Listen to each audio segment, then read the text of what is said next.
Take you to my private group. Periscope and YouTube, I can't see anybody's comments or anything there. I can only see them on Facebook. So you got to join my private Facebook group. Plus, it's a cool group. There's a lot of cool people in there. So, anyways, that's enough of that crap.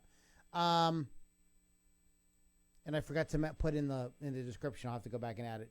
Patreon.com/Lou Lombardi. Let's talk about Highway to Hell. No, it's not the way I'm living my life. It's a song by AC/DC. And if you don't know it, go listen to it. Stop this video right now and go listen to it and then come back. It's the title track off of, I believe, their 6th studio album released on July 27th. That's like just in a few days from now. It'll be an anniversary. It's 1979. So it's going to have a 30, 40 year, what is that? 30 year or so anniversary in a few days. It's the first album that the band worked with the producer Mutt Lange, who went on to produce the album Back in Black, which is one of those records like the first Boston album and a couple albums like that where like every single song got played on the radio. Highway to Hell wasn't as big as that, but it was a real breakthrough album for them. It was the best production that they had had up to this point. Their sound was a little more garagey leading up. Garagey? I just made up that word. Leading up to Highway to Hell. They originally tried to work with Eddie Kramer on this record. He didn't like Bond's singing. It just didn't really kind of work with them. They got Mutt Lange in, and of course the rest is somewhat history. It's a great riff. He said that they were just sort of jamming around. Angus and Malcolm were just sort of jamming around at a rehearsal in Miami. They said that at the time they were flat broke, and this is one of the guys said, "I have a good idea for an intro," and that's kind of how the song got kicked off. The album, the song, the whole idea of it is this idea that life on the road is a kind of highway to hell. And the song took on a secondary meaning or like kind of a deeper meaning when Bon Scott died, and sort of became a kind of anthem for that type of lifestyle, if you will. So let's talk a little bit about the riff. What I learned from learning this song. That's the main riff of it.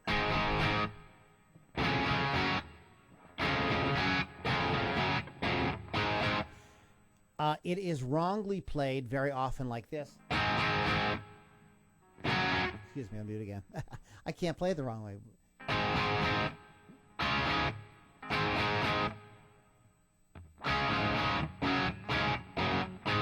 Like that. That's it. Sorry.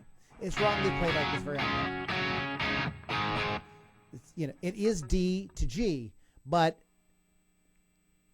the bass line is really, really, when you say, what's the bass line? The bass isn't the bass just going.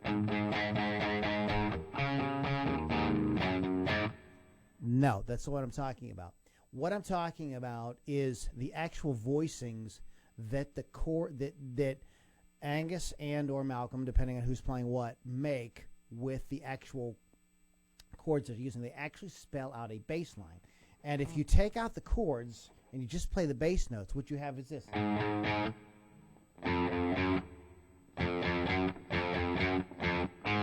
It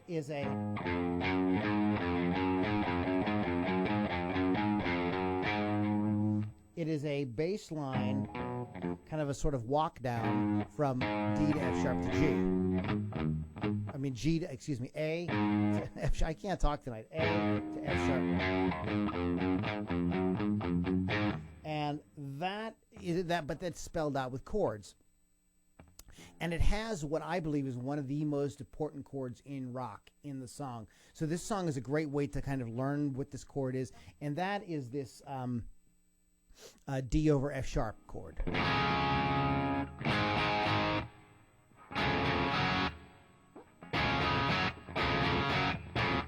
So it's not...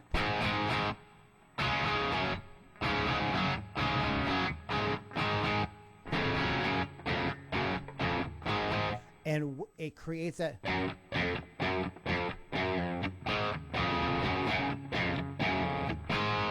Recognize that song? So another famous song that uses that exact same thing, Best of Both Worlds by Van Halen, I don't know, 10 years later, whatever. And basically, what is this chord? Basically, it is the D chord, but instead of the F sharp being here and rocking the low note as the D note, you don't do that. You invert it with the F sharp in the bass. And this is just a very cool trick. So if you're doing stuff with chords and you want to create more movement and take a chord progression and turn it into more of a riff as opposed to just a chord progression, this is a clever way to do it, a very musical way to do it, and it ends up sounding really awesome.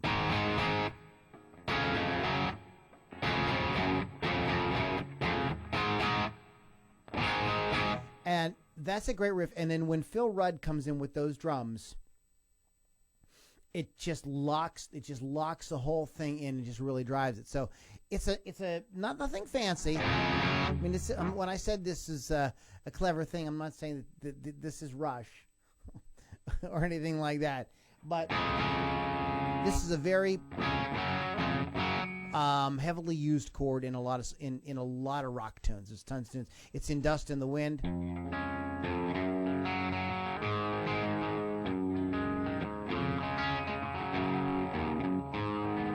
It's in Best of Both Worlds. It's in tons and tons.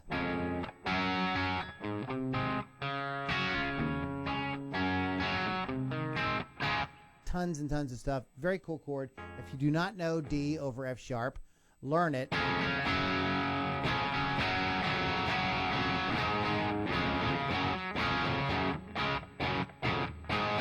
And start working it into whatever you're doing. Very cool chord.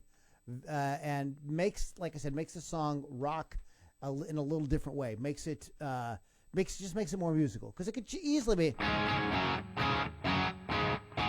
But that is what really kind of gives it that movement, and gives it it sort of hints at the bass line, even though the bass isn't really even playing in that part. The bass on the song, I believe, doesn't kick in until the chorus. So, hey, guys, we had a few people pop in. Pat Duff, Jeff Gardner, Anthony Lamond. Guys, I hear Rocky. Great to see you, brother. And I caught your show. Rocky's in a great band called the Borstal Boys. And I caught them the other night. They were absolutely killer. So who liked my video? Kenneth Canterbury liked my video. All right, guys. That is a short one tonight. I just wanted to get on. Hadn't been on live in a few days. I like to get on as much as possible and to talk to you guys. So that is the basics of Highway to Hell, and what, if you pay attention to something when you learn, you can pick up a little something that maybe you didn't know. Patreon.com/Lou Lombardi. Throw me a bone. I appreciate it. You guys have a great night. Talk to you soon.